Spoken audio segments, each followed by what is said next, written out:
میرے نبی نے فرمایا مجلس میں بیٹھے ہوئے مسجد میں، کہا کہ یہ جو دروازہ ہے نا اس سے ایک جنتی آنے والا ہے۔ تو لوگوں نے دیکھا ایک مدینے کے مقامی آدمی ذرا بوڑھے، وہ مسجد میں اندر آئے، داڑھی میں وضو کا پانی، ہاتھ میں جوتا، نماز میں شریک ہو گیا۔ اگلے دن آپ کی محفل تھی تو آپ نے فرمایا یہ جو سامنے دروازہ ہے اس سے ایک جنتی آ رہا ہے۔ تو سیم وہی آدمی اسی حالت میں انٹر ہوئے۔ اگلے دن ہوا تو آپ نے کہا اس دروازے سے جنتی آنے والا ہے۔ ٹھیک وہی آدمی اسی حالت میں انٹر۔ اس مجمع میں ایک صحابی بیٹھے ہیں، ان کا نام ہے عبداللہ بن عمرو۔ یہ 1,24,000 صحابہ میں ان کی ایک سپیشلٹی ہے کہ یہ سب سے زیادہ عبادت کرتے تھے۔ سب سے اتنی عبادت کسی نے نہیں کی۔ ساری رات نفل پڑھتے تھے، سارے دن کا روزہ رکھتے تھے، اور دن رات میں ایک قرآن ختم کرتے تھے۔ کوئی ہمارے جیسا اول تو کر نہیں سکتا، کرے گا تو چوتھے دن پاگل ہو جائے گا، دماغ خشک ہو جائے گا، اور انہوں نے نبھا کے دکھایا۔ رات پوری تہجد، دن پورا روزہ، اور رات اور دن میں ایک ختم قرآن۔ اب ان کو خیال آیا کہ یہ بابا جی مجھ سے بھی زیادہ عبادت کرتے ہیں، جو ان کو یوں ڈائریکٹ جنت کی بشارت ملی اور مجھے نہیں ملی، تو میں دیکھتا ہوں یہ کون سی عبادت کرتے ہیں۔ کیا یہ ساری رات سجدے میں پڑے رہتے ہیں، رکوع میں کھڑے رہتے ہیں، قیام میں کھڑے رہتے ہیں، کیا کرتے ہیں؟ تو ان کے پاس پہنچ گئے، چاچا کوئی تھوڑا والد صاحب کی ناراضگی ہے، دور رہنا چاہتا ہوں، 2-3 دن ٹھہر جاؤں آپ کے پاس؟ ہاں ہاں ہاں بیٹا، آ جاؤ آ جاؤ آ جاؤ۔ اب عشاء کی نماز کے فوراً بعد انہوں نے چادر اوپر لی اور چادر میں یوں سوراخ کیا اور یوں لیٹ کے دیکھنے لگے کہ اب یہ بزرگ کیا کرتے ہیں۔ بزرگ تشریف لائے، سرانے پہ سر رکھا، اللہم بسمک اموت و احیا، سونے کی دعا پڑھی، اور تھوڑی دیر بعد خراٹے تھے۔ وہ بڑے حیران ہوئے، بھئی میرا تو خیال ہے یہ ساری رات سجدہ کرے گا تو رو رو مسلح تر کر دے گا، یہ تو خراٹے ہی چون جاندے نہ ہو جا رہے ہیں۔ اب وہ دیکھ رہے ہیں ابھی اٹھے گا ابھی اٹھے گا ابھی اٹھے گا، پھر انہوں نے کپڑا اتار دیا، ابھی سویا ہوا ہے۔ وہ فجر کی اذان پہ اٹھے اور ان کا دماغ چکر کھا گیا، بھئی اے کی بڑی تہجد دے 2 نفل بھی نہیں تو جنت دی بشارت 3 دن کٹھی۔ انہوں نے کہا کل دیکھوں گا، کل شاید کچھ اور کریں گے۔ اگلے دن آئے، پھر اسی طرح یوں کر کے لیٹ گئے، اور بزرگوں نے بھی یوں کیا، اور بسمک اموت و احیا، اور پورا کمرہ خراٹے نال۔ وہ پھر پریشان، یہ کب اٹھے گا کب اٹھے گا؟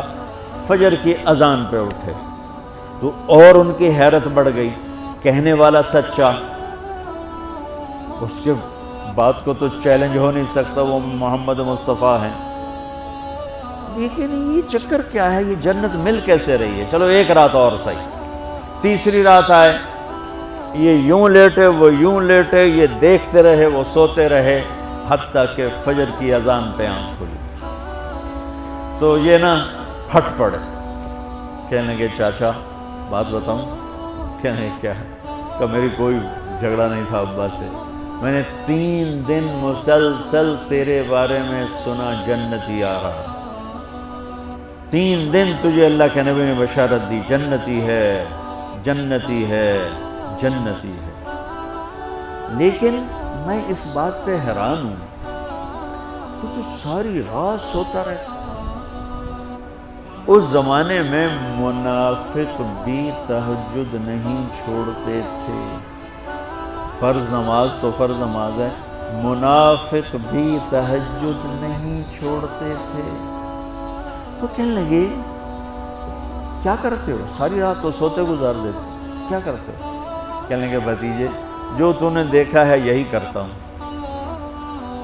اب یہ پریشان ہے کہ اللہ کے نبی کی بات کو تو چیلنج ہو نہیں سکتا، اور جس کو بشارت دی ہے انہوں تے فٹ نظر نہیں آ رہی کہ کیسے تو نفل آج کہ نیک لوگ تہجد نہیں چھوڑتے۔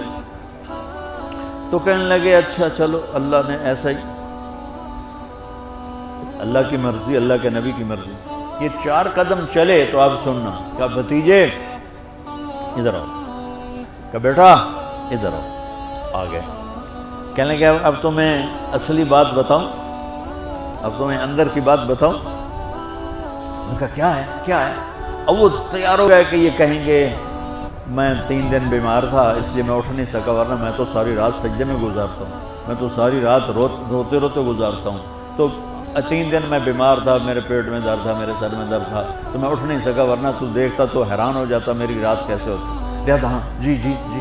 تو کہنے لگے مجھے دیکھو، یہاں ہاتھ رکھا، یہ جو دل ہے نا، دل اس میں دنیا کی کسی انسان کی نفرت نہیں ہے،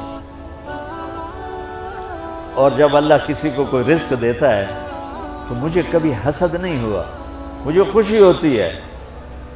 تو ان کی جو باڈی لینگویج تھی نا، حیرت میں ڈوب کے وہ کہتے ہیں ہاں بات ہے، سمجھ آ گئی، یہی سے۔ انہوں نے ایسا نہیں کیا، وہ کہنے لگے ہاذا ہوا، اچھلے اپنی جگہ سے، ہاذا ہوا، چاچا اب سمجھ میں آ گیا، یہی ہے جو آپ کا سینہ اللہ نے پاک کر دیا ہے، اس پر آپ کو جنت ملی ہے۔ یہ صرف تہجد تے نفلاں تے ان سوکھی نہیں لبدی، یہ جو آپ کا سینہ پاک ہے۔ اب پہلی حدیث کے ساتھ جوڑو، میرے نبی نے فرمایا، میرے بیٹے انس، میری ایک عظیم الشان سنت ہے کہ اپنے دل کو دنیا کے انسانوں سے، میرے بچوں سنو، یہ نہیں فرمایا مسلمانوں سے دل صاف رکھ، فرمایا پوری دنیا کے انسانوں سے دل صاف رکھو۔ یہ بچیاں کر لیں، آپ کر لو، میں کر لوں، یہ تمہارے استاد کر لیں، کوئی کر لے، میرے رب کی قسم، بڑے بڑے عبادت گزار ان کی پرواز کو نہیں پکڑ سکتے، بڑے بڑے سجدہ کرنے والے اور رکوع کرنے والے نفلی ان کی پرواز تک نہیں پہنچ سکتے۔ ایک اس وجہ سے کہ یہ عظیم الشان سنت ہے، ایک اس وجہ سے کہ اس کے کرنے والے بڑے تھوڑے ہیں، ایک اس وجہ سے کہ یہ مشکل بہت ہے کہ آدمی کو خود ذبح ہونا پڑتا ہے تب جا کر یہ چیز ہاتھ میں آتی۔